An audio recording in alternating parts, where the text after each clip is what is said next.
কি জানো কেউ আড়ালে বসে তোমাকে জীবন দিয়ে ভালোবাসে। তুমি কি জানো কেউ আড়ালে বসে তোমাকে জীবন দিয়ে ভালোবাসে। তার মনের যত কথা, তার গোপন প্রেমের ব্যথা। নমস্কার বন্ধুরা, welcome back to twins blog. সকলকে আমার চ্যানেলে অনেক অনেক স্বাগত। তো আজকের থাম্বনেল আর টাইটেল দেখে নিশ্চয়ই তোমরা বুঝতে পেরে গেছো কি রিলেটেড ভিডিও হতে চলেছে। তো চলো ভিডিওটা স্কিপ না করে কন্টিনিউ দেখতে থাকো। অনেক কিছু আছে ভিডিওটার মধ্যে যেটা তোমাদের অবশ্যই ভালো লাগবে। তো আমি বড়দের প্রণাম জানিয়ে আর ছোটোদের অনেক অনেক ভালোবাসা জানিয়ে আমার এই ভিডিওটা স্টার্ট করলাম। তো দেখো এই যে আমি এখন প্যাকিং করছি। তো বাপের বাড়ি যাব, নিশ্চয়ই তোমরা থাম্বনেল আর টাইটে দেখে জেনেই পড়েছো যে আমি এখন বাপের বাড়ি যাওয়ার জন্য পুরো রেডি। কারণ আর ভজিবাবুর মাত্র আর এক সপ্তাহ বাকি আছে ছুটির। তো সেই জন্য আমরা কিন্তু এবার রেডি হচ্ছি বাপের বাড়ি যাওয়ার জন্য। বেশি দিন থাকবো না, বুঝতেই পারছো মারাত্মক গরম, আবহাওয়া খুবই বাজে, লু বইছে। তো কিছু করার নেই, যেতেই হবে। কিন্তু তারই মধ্যে একটা কাণ্ড সেটা হচ্ছে মেয়ের কিন্তু আগের দিন রাতের থেকে ভালোই জ্বর এসেছিলো। তো এখন মা বলছে যে আয়, আমি তো সব কিছু রেডি করে রেখেছি। সত্যি তো মায়ের মন, বুঝতে পারছো, এত দূরে থাকে, যার দূরে স্বামী থাকে, দূরে বাপের বাড়ি থাকে, তারাই জানে যে কি কষ্ট, যে মানে মনে বলে বোঝাতে পারবো না। এবার মাও মানে মা আমার থেকে বেশি মাম্মামের প্রতি বেশি মানে একটা আলাদাই নাতনির প্রতি টান। তো সেই কারণেই কিন্তু আরও যাওয়া। তো জ্বর এসেছিলো, ওষুধ খাইয়ে কমেছে, তারপরেই কিন্তু শেষে ডিসিশন নিয়েছি ফাইনালি যে যাব। তাও যেতে যেতে কিন্তু বাড়ি প্রচুর রাত হয়ে গেছিলো। সেই জন্য যেহেতু মাম্মামের জ্বর ছিল জন্য দেরি করেই বেরিয়েছিলাম, না হলে ভোর ভোর বেরোলে বেশি ভালো হতো। আবার এদিকে দেখো ভোর ভোর বেরোলে আমাদের এই দিক দিয়ে কিন্তু প্রচুর চাপ, যেহেতু শিয়ালদা কলকাতায় সবাই কাজের সূত্রে বেরোয়। তো সেই কারণেই কিন্তু ট্রেনে প্রচুর ভিড় হয়। তো সেই মতো করে আমরা ডিসিশন নিয়েছিলাম। তারপরে ব্যাগ প্যাকিং করার পর স্নান টান করে এসেছিলাম, যেহেতু বেরোবো তাই তাড়াতাড়ি করছিলাম। তাই দেখো কত কিছু কাচাকুচি ছিল, সেগুলো কেচে আবার কিন্তু শুকিয়ে নিয়ে এসেছি। শুকিয়ে নিয়ে এসে এদিকে দেখো আমি কিন্তু এগুলো সব গুছিয়েও নেব, কারণ আমরা থাকবো না আর এই জামা কাপড়গুলো এইভাবেই পরে থাকবে, তারপরে কীরকম একটা বিচ্ছিরি লাগবে না দেখতে ঘরটা। তো সেই জন্য কিন্তু আমি সব শুকিয়ে গেছে যেগুলো সব নিয়ে এসেছি। আর কটা ভেজা আছে ওগুলো যাওয়ার আগে শুকিয়ে গিয়েছিল, সেগুলো সব গুছিয়ে আর সব মনে করে নিয়ে গেছি। যেহেতু 3-4 দিনের প্ল্যান ছিল তার জন্য বেশি কিছু নিলাম না, কিন্তু আমার বরের ওই যে ট্রলিটা নিয়েছি। তাহলে কী হয় বলো তো, ট্রলিটা নিলে সব একটার মধ্যে পোটলা কম হয়। বেশি পোটলা হয়ে গেলে না তাহলে না মানে জার্নি করতে খুব অসুবিধা হয়, কারণ সব থেকে মেন হতে বাচ্চা আছে, বাচ্চাকেও বেশি কেয়ার করতে হবে। তো বাচ্চার জন্য আমাদের এইটা ট্রলি নিয়ে যাওয়াই আমি সব থেকে বেশিরভাগ ট্রলি নিয়ে যাতায়াত করি। তো এদিকে মাম্মামেরও প্রচুর জামা শুকিয়ে গেছিলো, সেগুলো এক এক করে ভাঁজ করে নিচ্ছে। আর ওকে আমি বলছি আর কখন যাবো বলো, বেলা তো গড়িয়ে যাচ্ছে, মার তো আর মন টিকছে না, মানে আমার মায়ের। তো মা তো খুশির চোটে মানে কখন আমার মেয়েকে দেখবে, মানে নাতনির জন্য আমার মা যেমন পাগল, মেয়েও আমার তেমন তার দিদিনের জন্য কিন্তু প্রচণ্ড পরিমাণে পাগল। তো ফাইনালি দেখো প্রায় কিন্তু তখন 4:30-5টা বাজছিল। আর দেখো বরবাবু কিন্তু নিজের জন্য কত শপিং করে নিচ্ছে। অবশ্য নিজের জন্য একটাই জামা নিয়েছে, মিথ্যা তো বলবো না। এইবার কিন্তু পয়লা বৈশাখেও কিছুই তেমন নেয়নি।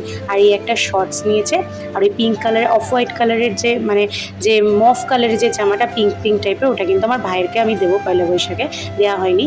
আর দেখো ফজিবাবুর কিন্তু এই কটা জিনিসই ছিল। তারপরে মাম্মামকে রেডি করছে আর বলছি এদিকে যে মামাকে কিন্তু আজকে সারপ্রাইজ দেবো। তো বলছে মামাকে আমি সারপ্রাইজ দেবো? বলছি হ্যাঁ, মামাকে আজকে আমরা সারপ্রাইজ দেবো। আগেরবারও কিন্তু ভাইকে না বলেই গেছিলাম, তো সেটাই ভেবেছি ভাইকে। আর মাকে আমি বারবার বলছি ভাইকে কিন্তু তুমি খবরদার বলবে না, তাহলে কিন্তু খুব রাগ করবো। কারণ ভাইয়ের ইচ্ছা ছিল বেশি যে আমি ওর কাছে যাই। তো সেই কারণে ভাইকেই কিন্তু আমি মানে সারপ্রাইজটা দেবো। আর মাকে তো না বললে হবে, যেহেতু মাম্মাম যাচ্ছে, একটা খাওয়ার ব্যাপার থাকে, ওই জন্য মাকে আর সারপ্রাইজ দেওয়া হয় না। নাহলে মাকে সারপ্রাইজ দিলে তো মা আরও চমকে যাবে। তো দেখো মাম্মামকে কিন্তু আমি রেডি করে দিয়েছি, আর বলেছি মাম্মামকে একটু স্মাইল করতে, মুখটা দেখো কেমন করছে। ও না ঠিক হাসতে পারে না, হাসতে গেলেই দাঁতগুলো কেমন করে। তো ওকে না চাইনিজদের মতন চুলগুলো বেঁধে দিয়েছি, মানে দুদিকে দুটো ঝুঁটি বেঁধে আবার গুটিয়ে ছোটো ছোটো করে, যে দেখতে ভালো লাগছিলো। তারপরে এইদিকে দেখো আমি চুল আছড়িয়ে নিচ্ছি। আর এই যে একটা ইয়েলো কালারের কুর্তি পরেছি, এই কুর্তিটা কিন্তু আমার মাকে দিয়ে বানিয়েছি। যেহেতু বাড়ির টেলার থাকলে আবার বাইরে কেন যাবো, মা কিন্তু এই কুর্তিটা নিজের মন মতো ডিজাইন করে দিয়েছে। আমার কিন্তু ভীষণ পছন্দের এই কুর্তিটা। আর এক কালারের জিনিস, মানে এক কালারের শাড়ি, এক কালারের কুর্তি, এক কালারের যে কোনো কিছুই আমার কিন্তু পরতে ভীষণ ভালো লাগে। কিন্তু দেখো এই এইদিকে আমাদের ফাইনালি শপিং মানে প্যাকিং করা কিন্তু হয়নি। বড়বাবু ঠিক যাওয়ার সময় কিন্তু মনে পড়ে যায়। প্রায় কিন্তু তখন 5:30 পৌনে 6টা বাজছিল, সন্ধে হয়ে আসছে। তখন কিন্তু ও রেডি হচ্ছে, আর নতুন টি শার্টটাই কিন্তু ও পরেছে, আর টি শার্টের কালারটা কিন্তু আমি ওকে পছন্দ করে দিয়েছি। তারপরে দেখো প্রায় সন্ধেই হয়ে গেছে আমাদের স্টেশনে উঠতে আস্তে আস্তে। তো দেখো এদিকে মাম্মামারা আমি বসে আছি, আর এদিকে কিন্তু বড়বাবু গেছে একটু চা আনতে। তো চা খাবো, খাওয়ার ভিডিওটার হয়নি, যেহেতু ট্রেনটা আসবে আর গরম গরম চা খাচ্ছিলাম। আর আমাদেরও বলছে স্টেশনে তো ভিডিও করো না, ফোনটা চুরি হয়ে যেতে পারে। তো সেই জন্য আমি বরের কথাই শুনলাম। তো ফাইনালি দেখো শিয়ালদা যাওয়ার ট্রেনে কিন্তু আমরা উঠে পড়েছি। আর শিয়ালদা যাওয়ার যে ট্রেন রানাঘাট থেকে আমরা ধরবো, সেটা কিন্তু সেখানেই যাচ্ছি আমরা, সেই গন্তব্যস্থলে। আর মাম্মামকে এদিকে দেখো জায়গা পাইনি বলে বসিয়ে দিয়েছে, আর আমি বসিয়ে দিয়েছি। আর এদিকে আমি দেখো বড়বাবুকে বলছি একটু তাকাও আমার দিকে, তো ও তো তাকায় না, ওর তো ভীষণ লজ্জা। তো তার জন্য তো ফাইনালি তারপরে ওই ট্রেন থেকে নেবে আমরা শিয়ালদা যাওয়ার ট্রেনে উঠে পড়েছি। আমরা দমদমে নামবো। তো তারই মধ্যে ট্রেনে হঠাৎ করে কারেন্ট চলে গেছিলো। তো ভিডিওটা অফ করার পর একটা হকার এসেছিলো, তো হকারের কাছ থেকে আমি এই সেফটি পিনটা নিলাম। আমি কিন্তু ট্রেনে এই টুকিটাকি ন্যাপথলিন, সেফটি পিন, রুমাল এসব নিতে খুব পছন্দ করি। যখনই লোকাল ট্রেনে উঠি কানের দুল হোক, মেয়েদের এটা শখ, আমার তো খুব পছন্দ হয়। যারা ডেলি প্যাসেঞ্জারি করে তারা কিন্তু প্রায় কানের দুল মানে গয়না জাতীয় জিনিস অক্সিডাইজারে সবই কিন্তু হকার্সদের কাছ থেকেই কেনে, ওদের কাছে ভালো পাওয়া যায় কালেকশন। তারপর দেখো বাপ বেটিতে আরম্ভ করে দিয়েছে পাঁপড় খাওয়া, আর আমি একটা ঝুড়ি ভাজা নিয়েছিলাম, তা আবার নুনে পোড়া ছিল ঝুড়ি ভাজাটা। কিছু করার নেই, অগত্যা খেয়েছি। আর তারপরে একটা কটকটি খেয়েছিলাম, অনেকদিন পর কটকটি খেলাম। তা এই দেখো মেয়ে আবার কি করছে, পাপাকে খাইয়ে দিচ্ছে। মানে বাপ বেটির ভালোবাসা দেখে না সত্যি চোখে জল চলে আসে। যখনই পাপা চলে যাবে মামাম কিন্তু ভীষণ মন থেকে কষ্ট পায়, হয়তো প্রকাশ করতে পারে না সেইভাবে। আর আমি তো কষ্ট পাই, আমি আর কি বলবো নতুন করে, তোমরা তো আগের ভিডিওতে দেখতেই পাও। তারপরে কিন্তু এই যে ফাইনালি আমাদের নাবার টাইম চলে আসছে। আর এই টাইমে আমি বেশি বড় ব্লগ করতে পারিনি ভিডিও, কারণ ওই যে চুরি হওয়ার ভয়, ট্রেনে একে চুরি হয়ে গেলে আমাকে বকা দেবে। তো আমার দোষ কেন, ও খুব একটা ভিডিও করা পছন্দ করে না। তারপরে ট্রেন থেকে নেবে আমরা দমদমে নেমেছি, নেবে মেট্রোতে উঠে পড়েছি, মেট্রো করেই চলে যাবো বাপের বাড়ি। তো এদিকে জেন্টস কম্পার্টমেন্টে বর বসেছে, আর আমি এদিকে লেডিস কম্পার্টমেন্টে মাম্মামকে নিই। তারপরে নেবেই, যেহেতু রাত 10টা 10:30 বাজছিল, তো ভালো একটা মিষ্টির দোকানে যেটা বন্ধ হয়ে যায়, তো যা পেয়েছি সেটা নিয়ে খালি হাতে যাবে জামাই মানুষ, তো নিয়ে নিয়েছিলাম মিষ্টি। তো এই দোকানের মিষ্টি খুব একটা আমাদের পছন্দ না।